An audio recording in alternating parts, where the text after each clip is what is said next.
Თქვენო მაღალ გულადუსამგლოსობა მეუფეშიო, მეუფენო, მამებო, გვიფასო საზოგადოება, გილოცავთ ამ დიდებულ დღესასწაულს ჩვენი ქვეყნისთვის.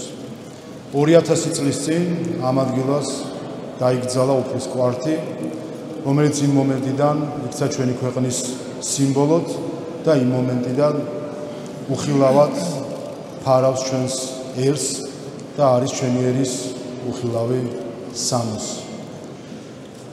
ეს შეგვახსენებს ჩვენ თუ როგორი რა მისია აკისრია ჩვენს ერს. ჩვენ ვართ სვეტი ცხოვლის ქვეყანა. ჩვენ ვართ უფლის კვართის ძველი ერი. ეს არის ის მისია, რომელიც უფლისგან დაეკისრა ჩვენს ერს. ეს არის ის მისია, რომელიც ჩვენმა წინაპრებმა პირნათლად შეასრულეს, ჩვენამდე მოიტანეს და ჩვენი ვალია ეს მისია შევასრულოთ და გადავცეთ ჩვენს მომავალ თაობას.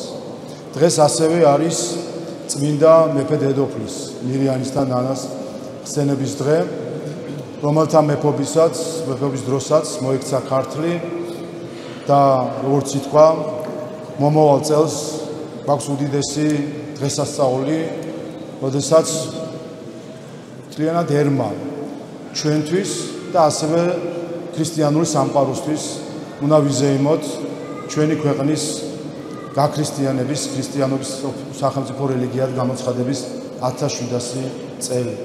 და ეს იქნება წელი, რომელიც კიდევ ერთხელ დაგვანახებს, თუ რას ნიშნავს ერის და ბერის ერთობა, თუ რას ნიშნავს ჩვენი მთავარი მისიის შესრულება, როდესაც ჩვენს მამულთან, ჩვენს ენასთან შესისხორცებულ ჩვენს არწმუნოებას ვიზეიმებთ.